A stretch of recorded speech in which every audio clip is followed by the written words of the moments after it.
Throughout the past 30 years, as GMHC has grown, evolved, and expanded, Larry has remained a gentle revolutionary and unwavering hero to all of us.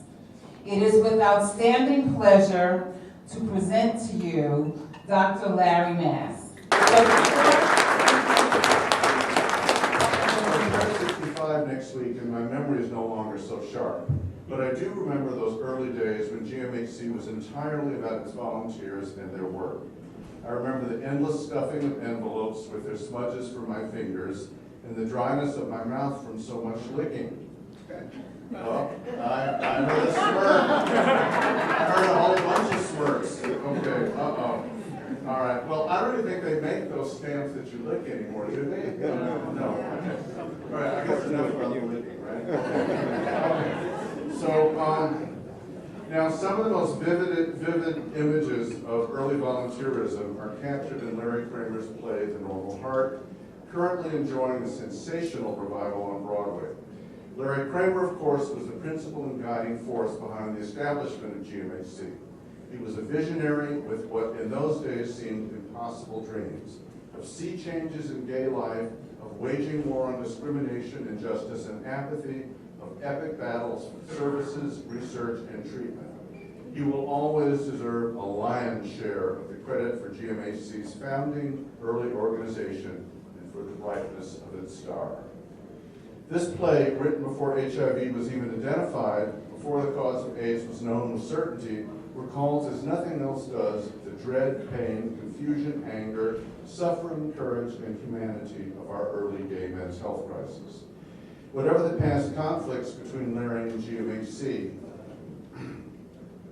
however recreated some of his incidents, characters, and history, this play is a must-see for every gay man, for every person having anything to do with AIDS, for every person with a heart.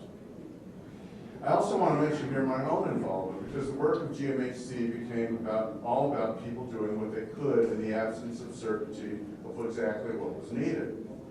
As a physician and writer, I wrote the first, albeit woefully inadequate, flyers about risks and precautions, one of which Dr. Bruckner throws to the floor as worthless in The Normal Heart. I'm going to recreate that moment right here. This is the book.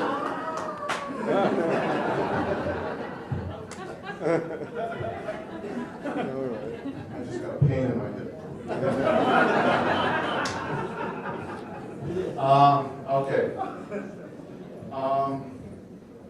I also developed GMHC's first newsletter. I helped develop GMHC's first newsletters. Over time, and as HIV was finally identified, I formulated a more incisive booklet, Medical Answers About AIDS, which GMHC published over the next 10 years in 4 revisions. Just do a little tiny bit more. This is the end of the show and tell. These are some of these booklets. This Medical Answers About AIDS and the early brochure. This one, the one that Dr. Bruckner throws down, the newsletter, you can see, it's kind of far, but it says AID. This is before it was even called AIDS. It was called Acquired Immune Deficiency. It was initially called GRID, which was awful, and AID was a step forward. Since then, we've come a long way, thanks largely to the all-volunteer and activist efforts of the organization Larry Kramer went on to found and lead ACT UP. We still may not yet have a cure or preventive vaccine for AIDS, but on the basis of what has already been achieved, these otherwise impossible dreams are sure to come true. All it will take is the decision to take that first step, to join in, to care, to be willing, to volunteer. Thank you so much.